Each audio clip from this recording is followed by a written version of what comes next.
아버지, 아침에도 저희가 주님을 말씀을 통해서 알기를 원합니다. 아버지의 심정을 알기를 원합니다. 이스라엘에 대하여 이렇게 분노하시는 그 하나님의 우리가 마음을 알고, 아버지께서는 독생자를 무참히 죽여서 피 흘리지 않으면은 우리가 구원받을 수 없는 이 사실을 다시 한번 깨닫는 이 시간 되게 하시고, 예수 그리스도를 통하여 우리에게 주신 은혜를 더 깊이 깨닫는 시간 되게 하옵소서. 그러므로 예수의 피가 헛되지 않고 또 우리 입술을 통하여 그 피의 복음을 우리가 주님 오시라까지 전하다가 주님 오실 때 기쁨으로 주님 품에 안길 수 있는 저희들이 되게 하여 주옵소서. 성령님 온전히 기름 부어주시고 기름 부음이 저희들을 이 아침에도 가르쳐 주옵소서. 감사드리며 예수 그리스도의 이름으로 기도합니다. 아멘. 계속해서 에스겔서 21장 오늘 8절부터 보겠습니다. 21장 8절부터 보겠습니다. 주의 말씀이 다시 내게 임하여 말씀하시니라. 인자야, 너는 예언하여 말하라. 주가 이같이 말하노라. 말하기를 칼은 날이 섰고 광택이 나도다. 칼이 날이 선 것은 심한 사륙을 위함이요 칼이 갈아진 것은 번쩍이기 위함이니 우리가 즐거워해야겠느냐? 그같이 그 칼이 내 아들의 막대기를 모든 나무처럼 경멸하는도다. 그가 그 칼을 주어 손에 잘 쓸 수 있도록 갈게 하였고, 이 칼이 날이 서고 광택이 나니 사륙자의 손에 그것을 주었도다 하라. 인자야, 부르짖어 슬피 울지니라. 이는 그것이 내 백성 위에 임할 것이요 그것이 이스라엘의 모든 고관들 위에 임할 것임이라.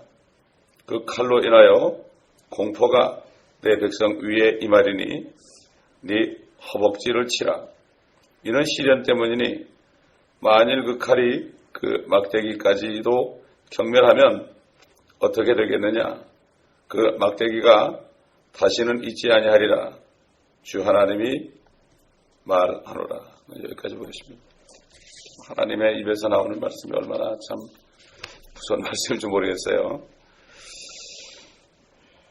이 에스겔 21장의 주제는 우리가 정말 좀 두려운 얘기지만은 칼에 대한 거죠. 근데 5절, 10절, 12절, 11절, 12절부터 15절, 또 그다음 19절에서도 계속 이 얘기가 나오고, 28절에서도 또 칼이 뽑혔다. 또 30절에서도 내가 칼을 칼집에 덜어 넣으랴. 넣지 못하겠다는 얘기고, 칼에서 시작해서 칼로 끝나는 절입니다. 장입니다. 그러나 우리가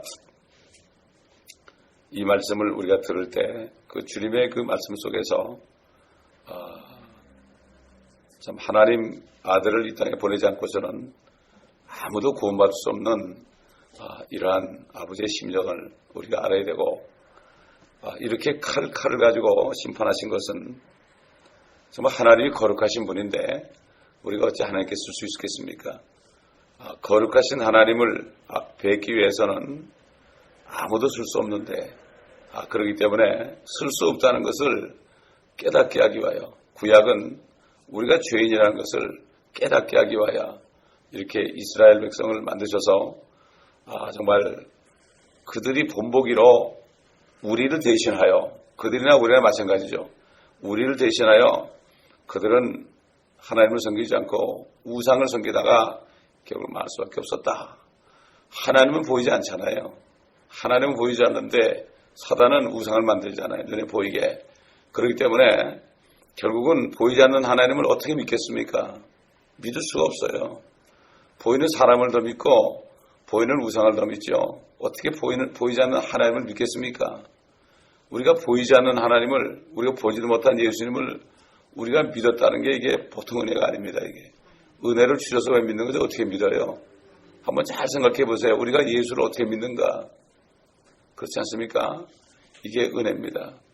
그 말씀을 자꾸 듣다 보니까 어느 날 그 안에서 주님을 뵌 거예요. 그 믿음은 들음에서 난다 그랬죠.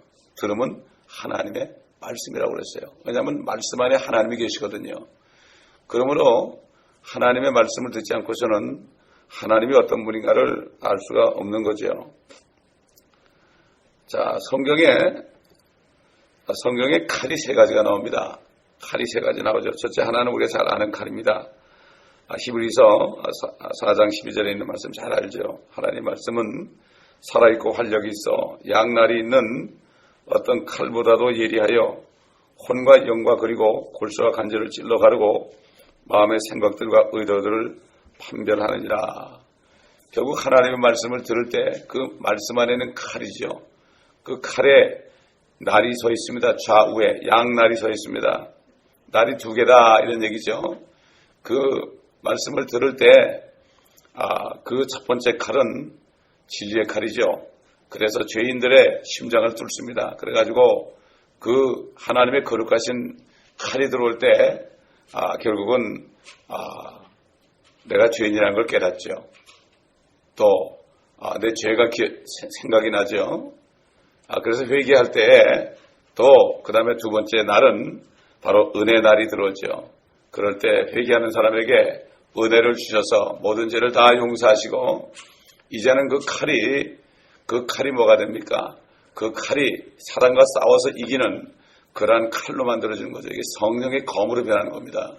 그렇기 때문에 이 칼은 바로 모든 사람들의 심령을 꿰뚫어서 그들이 생각이 어떤 건지 의도가 어떤 건지 이것을 스스로 깨닫게 하는 거죠. 그래서 에베소 6장 11절에는 이것이 성령의 검이다. 성령의 칼이다. 하나님의 말씀은 그래서 유일한 공격 무기가 됩니다. 사단과 싸워서 이 땅에 사는 동안에 거듭난 하나님의 자녀들이 살면서 마귀를 이기고 공격해서 싸워서 이길 수 있는 그러한 무기로 변한다. 처음에는 결국 내가 찔림을 받고 회개하는 그러한 칼이었지만은 이제는 내가 사단의 권세와 싸워서 이기는 무기가 된다. 두 번째는 우리가 어제 봤죠. 역대상 그 21장 12절에 그 칼이 전염병이라고 그랬죠. 전염병. 하나님은 전염병을 또 칼이라고 그랬었다. 주님의 칼이다. 주의 칼이다. 이렇게 갓 선지자를 통해서 말씀하신 것. 에스겔에게 말씀하신 것을 우리가 갓 선지자를 통해서 결국 다윗에게 말씀하신 것을 우리가 알 수가 있습니다. 세 번째는 이제 문자 그대로 칼입니다. 새로 만든 칼이죠. 옛날 사람들 전부 칼로 싸웠지 않습니까? 칼로 서로 죽였습니다. 특별히 아시리아 사네립이나 바빌론의 느부갓네살 이런 사람들이 그 칼을 가지고 전쟁을 해서 정복을 했죠. 그런데 여기 21장에서 말씀하시는 칼은 하나님께서 직접 사용하시는 하나님의 칼인데 이거는 전염병 이상의 칼이죠. 여러 가지 사용할 수 있는 거죠. 날이 서 있다. 광택이 난다. 심한 사륙을 위함이다. 그리고 칼이 갈아진 것은 번쩍이기 위함이다. 번쩍이기 위함이다. 근데 여기 보니까 10절에 보니까요. 이 칼이 말이죠. 내 아들의 막대기를 모든 나무처럼 경멸하는 칼이다. 내 아들이 누굽니까? 하나님의 아들이 한 번밖에 없죠. 독생자니까. 독생자라는 것은 하나님이 친히 낳으신 아들이라는 얘기예요. 그래서 외아들 그러면 안 됩니다, 여러분. 하나님의 외아들. 찬송에 보면 하나님은 외아들을 우리에게 주셨다 그러는데 그 외아들 그런 거는 독생자입니다. only begotten son이에요. 하나님이 나섰어요. 근데 하나님이죠. 그래서 저는 여호와 증인들한테 그래요. 예수님이 하나님이 아니라고 그러면 그들한테 꼭 질문을 합니다. 강아지가 새끼를 낳으면 뭐라고 그래요? 강아지라고 그러죠. 그럼 고양이가 새끼를 낳으면 뭐라고 그래요? 고양이죠. 그럼 사람이 자식을 낳으면 뭐라고 그래요? 사람이죠. 그럼 하나님이 자식을 낳으면 뭐예요? 하나님이죠. 이렇게 간단해요. 간단해. 그래서 우리 하나님이 낳았다 그러면은 우리 같이 뭐 사람이구나 이렇게 생각해요. 이게 사단에게 속는 거죠. 이 하나님께서는 내 아들의 막대기를 모든 나무처럼 경멸한다. 그 칼이 경멸한다. 여러분, 예수 그리스도시라는 것을 알 수 있고 예수 그리스도는 뭘 가지고 있어요? 막대기를 가지고 계시죠. 막대기. 그래서 그 요한 시편 23절 보면은 막대기와 지팡이로 나를 안위하시나이다. 막대기와 지팡이로 나를 안위하시나이다. 이거는 뭔가 하면 하나님의 자녀들을 다룰 때는 막대기와 지팡이로 우리를 이끌어가죠. 목자가 양들을 칠 때에 그 지팡이를 보게 되면은 위에는 꼬부라졌고 밑에는 막대기죠. 그죠? 양들이 다른 데로 가려면 그 꼬부라진 걸 가지고 목을 탁 채가지고 가지마 이렇게 하고 자꾸 말을 안 들으면은 그놈을 잡아가지고 밑에는 막대기 가지고 다리를 부러뜨립니다. 못 도망가게. 그래서 막대기와 지팡이로 우리를 안위하신다. 우리 주님께서는 막대기를 가지고 계십니다. 그런데 그 나무 막대기가 앞으로 주님이 오실 때는 쇠막대기가 된다고 그래요. 철장이 된다. 철장이라는 게 바로 그 아이언이에요. 아이언. 로드 오브 아이언이라는 뜻이에요. 철로 만든 막대기다 이런 뜻입니다. 철장이라는 게. 그래서 요한계시록 2장 27절 그는 철장으로 다스리는 자다 이렇게 나오고 12장 5절도 나오고 19장 15절에 주님이 재림하실 때 보면은 철장이란 말이에요. 한번 보십시다. 19장만 보십시다. 요한계시록 19장 15절 보면 그의 입에서는 예리한 칼이 나와서 그것으로 민족들을 칠 것이요. 칼이 나옵니다. 또 철장으로 그들을 다스릴 것이며 그는 전능하신 하나님의 맹렬한 진노의 포도즙들을 밟으실 것이라. 주님이 이 땅에 오시면 천연왕국 때는 철장으로 다스립니다. 철장. 그래가지고 죄를 짓게 되면 그때는 그 토기를 그냥 철장으로 치면 어떻게 돼요? 부스러지죠. 그렇게 됩니다. 시편 2편에도 나오죠. 한번 찾아보죠. 시편 2편이요. 시편 2편에도 나오죠. 지금 사람들이 뭐 주님을 믿지 않고 자기들끼리 의논하고 기업보험을 대적하고 이럴 때 그 멍에를 벗어버리자 막 이러고 있잖아요. 지금. 그럴 때 하늘들에 있는 분이 웃으신다 그랬어요. 7절 보면 내가 칙령을 선포하리라. 주께서 내게 말씀하시기를 너는 내 아들이라. 오늘 내가 너를 낳노라. 이게 뭔가 하면 주님이 육신으로 이 땅에 오신 걸 얘기하는 거예요. 오늘 낳노라. 내게 구하라. 그러면 내가 너에게 이방을 내 위업으로 땅의 맨 끝을 내 소유 주리라. 이 지구를 주님 앞에 주신다. 원래 주님 거 아니에요? 골로새서에 보면은 하늘에 있는 것이나 땅에 있는 것이나 모든 것들은 주님, 예수님을 위하여 그분에 의하여 창조됐다. 그분 거란 얘기죠. 그런데 마귀가 잠깐 결국 죄를 가져와서 사람들을 죄짓게 해서 땅을 만들었죠. 이게 공의의 법에 따라서 하나님이 6,000년 동안 허락한 겁니다. 지금 하나님 공의로운 분이에요. 하나님이 만든 법은 절대로 지킵니다. 좀 마귀가 그러면 그냥 마귀 죽이면 될 것 같죠. 절대 그런 분은 아니에요. 하나님은 의로운 분이십니다. 의롭다는 것은 법을 지킨다는 얘기예요. 이게 의롭다. 하나님은 스스로가 법을 지키죠. 6,000년을 참고 계시죠, 지금.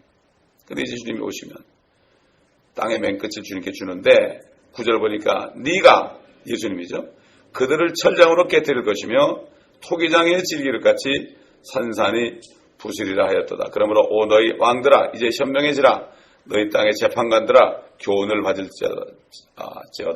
두려움으로 주를 섬기고 명령으로 즐거워하라. 그 아들에게 입맞추라. 그렇지 않으면 그가 노하실 것이요 그가 조금만 격분하셔도 너희가 그 길에서 망하리라. 그를 신뢰하는 모든 사람은 복이 있도다. 참 우리 복받은 사람들 주님을 신뢰하는 게 얼마나 복입니까? 그렇죠?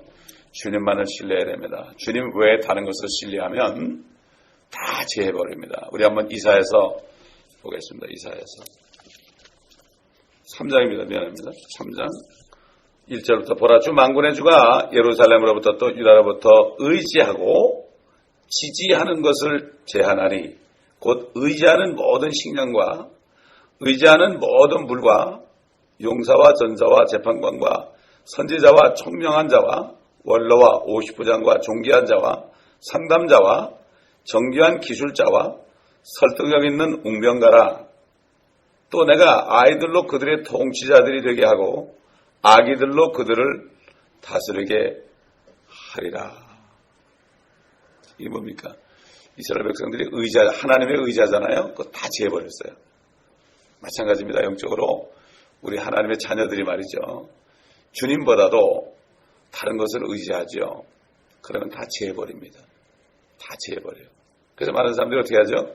다 잃어버린 다음에 천부에 의지 없어서 손 들고 옵니다. 그럽니다. 다 잊어버린다. 그러면서 뭐라고 하면 아유 내가 있을 때 좀 주의 일을 할걸. 이런 사람들을 너무나 많이 봅니다. 왜? 물질을 의지하니까 물질을 주시니까 물질을 의지하니까 다 가져가시는 거예요. 그렇죠? 그렇기 때문에 하나님이 제일 싫어하는 게 뭐죠? 우상숭배예요. 우상숭배는 주님보다 다른 거 더 사랑하는 게 우상숭배예요. 이게 간음하는 거예요. 간음하는 거.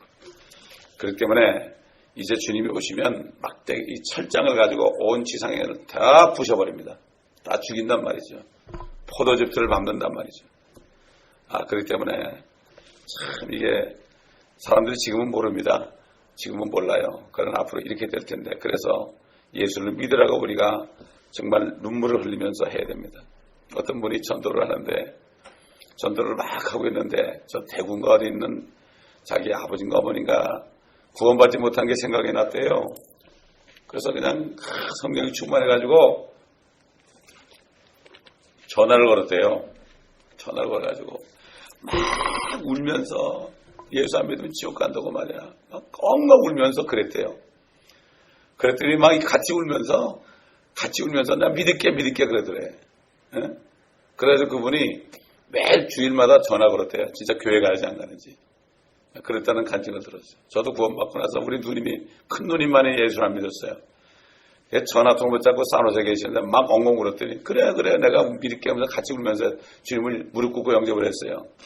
전화로.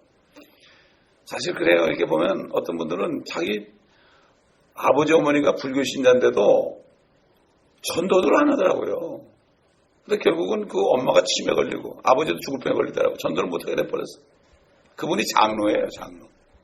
그걸 보면서 야 어떻게 부모가 지옥 가는 거 보고 그냥 있을 수 있을까? 막 그냥 붙잡고 엉엉 울어야 되는 거 아니에요?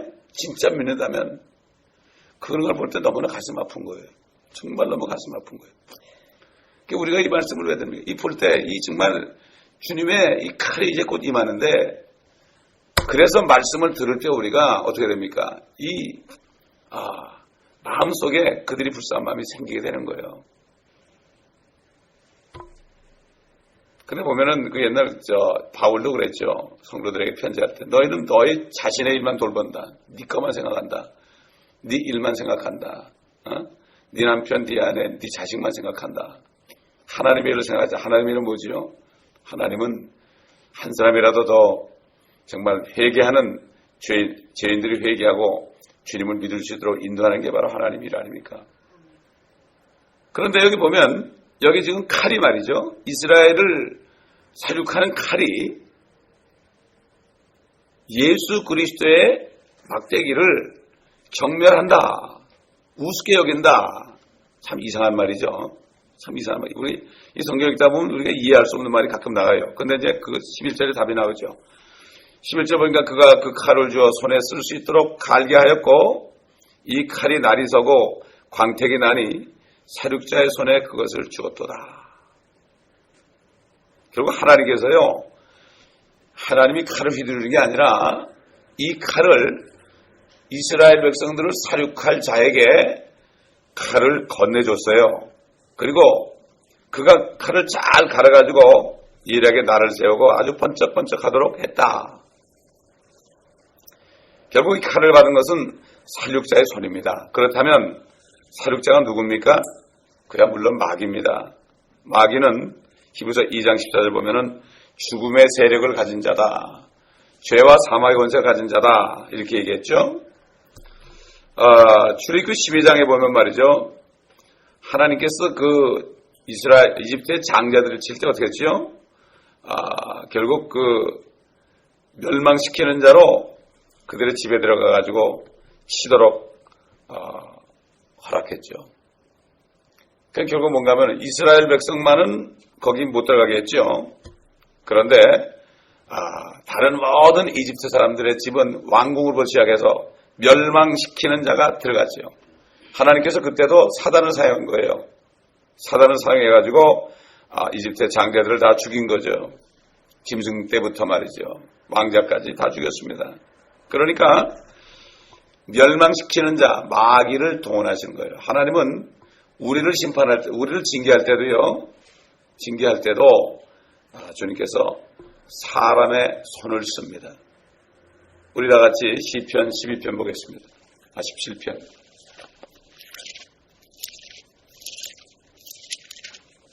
17편 14절 보면 오 주여 주의 손인 사람들과 이생에서 자기들의 몫을 받은 세상 사람들로부터 나의 혼을 구하소서. 주께서 주의 감춰진 보화로 그들의 배를 채우셨으니 그들은 자녀들로 가득하고 그들의 남은 재산을 자기들의 아기들에게 남겨주나이다. 나는 의 가운데서 주의 얼굴을 보리니 내가 깨면 주의 모습으로 만족하리이다.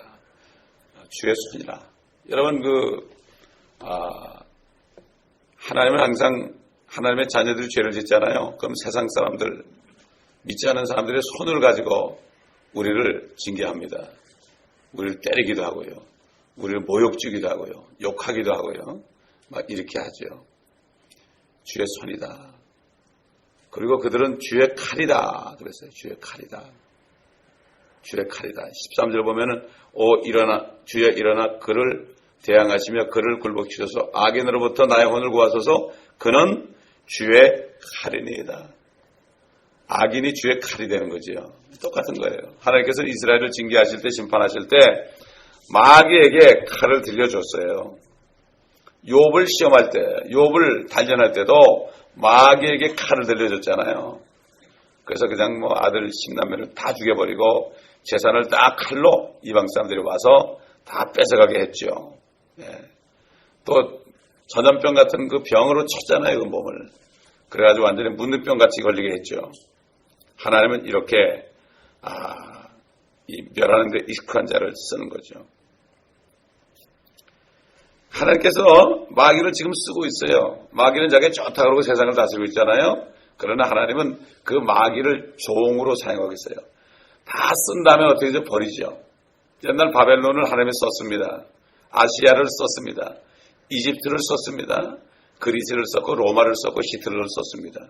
그러나 잠깐 썼어요. 잠깐 쓰고 그리고서 그들을 다 버렸습니다. 그렇잖아요. 히틀러가 얼마나 비참하게 죽었습니까? 그렇기 때문에 그 도끼가 어떻게 그 임자에게 자랑하겠느냐? 도끼처럼 사랑받는데 도끼가 자랑한 거예요. 자기들이 교만해진 거예요. 하나님이 이스라엘을 심판하기 위해서 그렇게 크게 만들었는데 강하게 만들었는데 이걸 모르고 교만하다. 느부갓네살을 보세요. 7년 동안은 짐승처럼 됐잖아요. 그렇죠? 그 다음에 벨사살 왕은 어떻게 됐어요? 성전에서는 기명들을 가지고 술잔치를 벌이다가 이 벽에 글자가 나타나죠. 메데 대겔 우바르신 이런 글자가 나타나지. 너는 저울에 달아보니까 너는 끝났다. 그러니까 그날로 메데 다리오를 일으켜가지고요.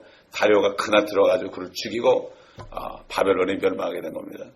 그래서 하나님은 모든 나라의 흥망성쇠가 하나님이 잠깐 쓰다 버리는데 하나님의 백성들과 하나님의 자녀들을 징치하는 수단으로 썼어요. 주님의 칼로 쓰고 주님의 손으로 썼다는 것을 우리가 알아야 됩니다. 그러니까 우리가 지금도 우리가 조금 잘못될 때 우리가 참 세상 사람부터 멸시를 받고 또 여러 가지 이해할 수 없는 그러한 일이 벌어질 때 우리는 주님께 무릎 꿇어야죠. 그렇죠?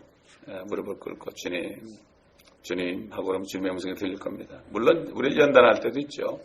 여러 가지가 있죠. 그러나 하나님의 자녀들도 마찬가지다. 자, 13절 보니까요. 그 칼이 그 막대기까지도 경멸하면 어떻게 되겠느냐.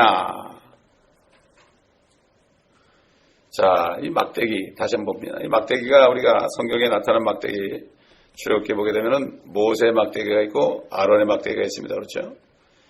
모세의 막대기, 지팡이라고 되어 있는데 개혁에는 이게 라드로 되어 있어요. 라드는 막대기예요. 막대기. 영어 ROD는 막대기입니다. 여러분 모세의 막대기가 뭐가 됐죠? 뱀이 됐습니다. 또 그 막대기를 이집트강에다 딱 대니까 어떻게 됐습니까? 뻗치니까 나일강의 물이 피가 됐죠. 그리고 강에 있는 물고기들을 모두 죽여버리고 강물을 온통 썩게 만들어서 악취가 풍기게 했습니다. 이 막대기를 탁 내밀었을 때요. 이게 모세 막대기죠. 또 막대기를 땅을 치니까 흙이 다 이가 돼가지고 막 사람들을 물었죠. 또 하늘을 뻗치니까 하늘에서 천둥이 치고 우박이 쏟아지고 이렇게 했죠. 또 그 다음에 이집트 땅에 대고 버치니까 어떻게 됐죠? 동풍이 불어가지고 메뚜기 떼가 날아가지고 모든 걸 다 먹어버렸죠. 바다에 뻗쳤더니 홍해가 갈라졌습니다. 호렙산에서 어떻게 했죠? 이 사람들이 물이 없어 막 불평할 때 반석을 치니까 그 반석이 쪼개지면서 거기에서 엄청난 물이 나왔죠. 사실 이 모세가 손에 들고 있었던 막대기는요, 어떻게 보면 마귀를 예표하는 막대기예요. 이게 어떻게 보면은 뱀이 됐잖아요. 그렇죠? 여러분 좀 이해가 안 갈지도 몰라요. 그러나 결국 징계하는 막대기를 썼단 말이죠. 그 홍해를 가르고 나중에 이렇게 한 것도 이 파라오와 그 모든 이집트 군대들을 다 죽이기 위해서 그런 거 아니에요. 징계하기 위한 것이다. 그런데 아론의 막대기 있죠. 민수기 17장에 나오죠. 아론의 막대기 이야기 나오는데 그 이스라엘의 다른 지파들이요, 모세에게 달려들었죠. 모세에게 달려들었어요. 왜 그런가 하면 모세와 아론이 통치하니까 자기들이 우리도 할 수 있다고 그랬죠. 그럴 때 하나님께서 이제 증거를 보여줬어요. 우리 민수기 17장 7절 8절 보겠습니다. 민수기 17장 7절 8절. 모세가 증거의 성막 안 주 앞에 그 막대기들을 두었도다. 이스라엘의 12지파의 막대기를 다 둔 거예요. 왜냐하면 이제 레위 지파만 이렇게 하니까 자기들이 우리도 할 수 있다고 그러니까 그 막대기를 다 가져서 증거 성막 안에 두었어요. 이튿날 모세가 증거의 성막으로 들어갔더니 보라, 레위집을 위한 아론의 막대기에서 우미 돋고 싹이 나서 꽃이 피고 아몬드 열매들이 열렸더라. 살구꽃이 펴가지고 마른 막대기에서 살꽃이 펴가지고 밤새 말이죠. 살구 열매가 맺었어요. 참 이게 어떻게 될 수 있을까? 하나님은 전능하신 분이죠. 아론의 막대기는 죽었던 막대기였어요. 거기서 생명이 나왔죠. 이건 바로 부활하신 예수 그리스도를 예표합니다. 예수 그리스도를 예표하죠. 하나님의 인정하는 아론의 막대기는 하나님의 권위를 위임받은 대제사장의 신분을 나타내는 막대기예요. 아론의 대제사장 아닙니까? 그렇죠? 거기에 바로 살구꽃이 피고 살구 열매가 맺었다. 결국 지금 예수 그리스도는 대제사장으로 계시죠. 이걸 모형적으로 보여준 것입니다. 성경에는 두 개의 막대기가 있는데 하나는 마귀를 예표하는 막대기요, 또 하나는 하나님의 아들이신 예수 그리스도를 예표하는 막대기다. 이것을 우리가 알 수가 있습니다. 자, 그런데 여기 21장에서 말하는 막대기는 예수 그리스도를 나타내는 막대기인 것을 우리가 알 수 있고, 이것을 내 아들의 막대기다. 내 아들의 막대기다. 이렇게 말씀했습니다. 그렇다면 이 내 아들의 막대기를 죽이는 칼은 결국 마귀의 칼이라는 걸 알 수가 있죠. 실제로 마귀는 예수 그리스도를 갈보리에서 십자가에 매달아서 처형하는 데 성공했지요. 그래서 그 칼이 내 아들의 막대기를 모든 나무처럼 경멸하는도다. 결국 하나님이 마귀에게 권세를 줬더니 이 마귀는 결국 함정에 빠진 거예요. 그 칼을 휘둘러가지고 예수님까지 찔러버린 거예요. 그것이 마귀가 한 바보 같은 실수죠. 그 예수님을 죽이면 자기가 살 줄 알았죠. 그러나 주님이 십자가에서 못 박혀 죽으실 때 죄가 없어졌어요. 주님이 부활하실 때 어떻게 됐습니까? 사망을 이겼죠. 그러니까 죄와 사망의 권세가 가진 마귀를 이긴 거예요. 주님이 죽고 부활하시면 마귀를 이겼기 때문에 어떻게 됐습니까? 우리가 해방된 겁니다. 쉽게 얘기해서 한국이 어떻게 해방됐습니까? 미국의 칼이, 원자탄이 일본에 떨어지니까 교황의 천황의 손을 바짝 드니까 천황 밑에서 종살이 하던 우리 한국 사람들이 그날로 동시에 1940년 8월 15일 날 정오쯤 되죠. 정오. 그때 그냥 해방이 선포됐죠. 사람들이 막 나왔죠. 해방이다. 바로 이게 뭐죠? 예수 그리스도가 죽었다 살아나신 것은 해방이다. 해방됐으니까 나오라 이거예요. 그렇죠? 근데 못 나온 사람은 자기 바보지. 옛날에 일본 해방된 날에 말이죠. 자, 시골에서 그 소식을 라디오 듣고 그런 사람들 못 들었잖아요. 바깥은 그 농부들 못 들었어요. 그러면 그냥 이스라엘의 순사들이 한몫 챙겨서 도망가려고 거기 가가지고 말이죠. 가가지고 다 내놓았어요. 그럼 다 내놨어요. 그리고 자기네가 도망간 거죠. 마찬가지예요. 지금 예수를 믿으면 구원받는다는 게 뭔가 하면 해방됐다. 죄와 사망으로부터 해방됐다. 이 소식을 듣고 딱 나오는 사람은요. 해방되는 건데 이걸 듣고도 가만히 있는 사람은 마귀한테 매일 당하는 거예요. 마귀한테. 속는 거예요. 이게 바로 그런. 그래서 예수 그리스도가 우리 죄들을 위해 죽으시고 성경대로 죽으시고 장사되셨다가 셋째 날에 성경대로 살아나셨다는 게 이게 엄청난 이게 해방의 복음이에요. 이게. 그래서 이 복음이 우리를 구원하는 복음입니다. 왜 셋째 날에 여러분 셋째 날에 부활하셨습니까? 주님이 셋째 날에 오시거든요. 셋째 날. 그렇죠? 아담으로부터 하면은 일곱째 날이고 십자가로부터 하면은 셋째 날. 2000년 지나고 셋째 날이 바로 천연왕국 아닙니까? 그때 주님이 오셔가지고 결국 통치하는 거 아니겠습니까? 그렇기 때문에 이 마귀의 칼이 하나님의 아들까지도 십자가에 달아서 처형할 정도로 무서운 위력을 가진 칼입니다. 결국 이스라엘이 부들부들 떨게 돼 있죠. 근데 그 막대기까지도 경멸하는 마귀의 칼은 하나님께서 그의 손에 주신 칼입니다. 예수 그리스도께서 갈보리에서 죽임을 당하신 것은 그 아들을 하나님께서 죽게 하신 겁니다. 죽게 하신 거죠. 이스라엘을 심판하시려고 마귀의 칼을 준 것처럼 동일한 칼을 마귀에게 줘서 예수 그리스도 아들을 죽게 하신 것입니다. 그렇기 때문에 갈보리 십자가는 예수 그리스도의 승리고 그렇기 때문에 주님께서 숨을 거두시면서 다 이루었다. 다 이루었다. 100%입니다, 여러분. 예수의 피는요, 우리를 구원하는 100%입니다. 예수의 피의 1%라도 나의 의를 섞지요. 그래서 캐토릭이 이단이고 여호와증인이 이단이고 안식교가 이단이고 몰몬이 이단이고 그렇게 된 거예요. 이단이라는 것은 구원의 요소에다가 다른 걸 섞은 거예요. 인간의 의를 섞은 거예요. 율법의 의를 섞은 거예요. 이것이 바로 이단이 되는 거예요. 다른 거 이단이에요. 그거 왜 성경을 좀 잘 해석하고는 그거 이단 아니에요. 지금 잘못 깨달을 수도 있죠. 그러나 가장 중요한 것은 구원의 교리예요. 예수 그리스도 그가 죽으심 다 이루셨다. 예수님께서는 아버지의 뜻에 저항하지 않고 온전히 순종하셨죠. 그래서 고난 받으시고 죽기까지 우리의 구원이 되고자 이 세상에 오셨죠. 그분은 죽으러 오셨죠. 이 땅에 오실 때 죽으러 오셨습니다. 주표를 작성하고 오셨습니다. 사실 모든 사람이 다 죽으려고 태어나잖아요. 그런데 부활을 못하죠. 그렇기 때문에 부활의 주님을 믿어야 되는 거죠. 하나님께 대한 아담의 불순종은 모든 사람을 죽음으로 몰아갔지만 그리스도의 순종은 많은 사람을 의롭게 하시기 위함이었죠. 이것이 하나님의 뜻이었습니다. 예수 그리스도께서는 오직 아버지의 뜻을 행하시기 위해서 땅에 오셨고 자신의 죽음을 통하여 죽음의 종로로 타는 사람들을 살리시고 저들에게 생명을 주시려고 이 땅에 오신 것입니다. 그러므로 13장의 13절 또 보면 뒤에 보면 막대기가 다시는 있지 아니하리라. 다시 말해서 예수 그리스도께서 재림하실 때까지 이 세상의 통치자는 마귀죠. 예수 그리스도께서는 지구가 멸망을 맞이할 때가 되서야 이 땅에 다시 오셔서 인류 역사를 종결시킬 겁니다. 땅이 없어진 게 아닙니다. 인류들을 종결시킵니다.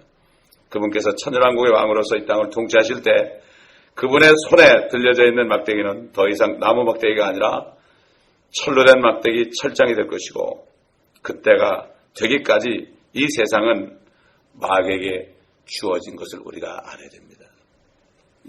그렇기 때문에 우리가 이 진리의 지식이 필요한 거예요. 이게 진리의 지식을 알아야만 우리가 끝까지 달려가고 주님 만날 때까지 우리가 버틸 수가 있어요. 전신갑주를 입어야만 우리가 끝까지 이길 수 있어요. 그래서 우리가 말씀의 전신갑주를 입어야 되는 겁니다. 근데 예수 믿고 천국 간다 이런 사람들은 조금만 어려움에서 다 넘어지는 거예요. 그래서 말씀의 갑주를 입고 성령의 칼을 들어야 되는 거예요. 아멘. 이 성령의 칼로 마귀를 이기신 거예요. 우리가. 그러므로 우리에게 주신 이 말씀이 얼마나 축복인지 모릅니다. 기도하겠습니다. 아버지 하나님 감사합니다. 오늘도 에스겔서 21장 말씀을 통하여 우리에게 진리를 깨닫게 하시고 아버지의 뜻을 다시 한번 마음에 새기게 하심을 감사합니다. 아버지 하나님 모든 것을 다 이루시고 숨을 거두셨고 우리가 예수를 믿을 때 우리를 해방시켜 주시고 죄와 사망으로부터 우리를 해방하여 아버지 하나님 성령을 주신 거 감사합니다. 이 교회에 속한 모든 사람들을 다 거듭나서 다시 태어나서 아버지 이제는 이 땅에 사는 목적이 주님을 위하여 사는 사람들이 되게 하옵소서. 자신을 위해 사는 것이 아니라 주님을 위하여 살아 그 주님의 죽으심과 부활하심을 만천에 알리는 해방의 소식, 옛날에 일본이 망했다 하면서 다 나와서 외친 것처럼 길거리에 나와서 다 외치는 이런 교회들이 될 수 있도록 주님 도와주시옵소서. 마귀는 말씀을 모르는 사람들을 교회 꽁꽁 묶어놓고 그저 교회에서 예배만 드리고 교회에서 교제만 하게 하지만 그러나 주님께서는 문을 다 열어놓으셨고 이제는 해방의 소식을 전하라, 모든 민족에 가서 전하라 이렇게 말씀하신 뜻을 다시 한번 마음에 새기는 이 아침 되게 하여 주시옵소서. 온 땅에 흩어져 있는 이 말씀을 듣는 모든 한인 크리스찬들 저들에게 성령의 능력을 부어주셔서 그들이 살고 있는 그 나라들 그 곳에서 이 말씀을 그들이 사는 민족들에게 전파할 수 있는 그러한 능력을 부어주시고 그리스도의 증인들이 되게 하여 주시옵소서. 감사드리며 예수 그리스도 이름으로 기도합니다. 아멘. 우리 시간 주님 한번 부르 기도하실 때 온 땅에 있는 모든 성도들에게 성령을 부어주셔서 정말 그들이 살고 있는 모든 민족들에게 복음을 전하게 하옵소서. 한 사람이라도 구원하게 하옵소서. 또 이 교회도 그런 교회가 되게 하옵소서. 주여 한번 부르 기도합니다.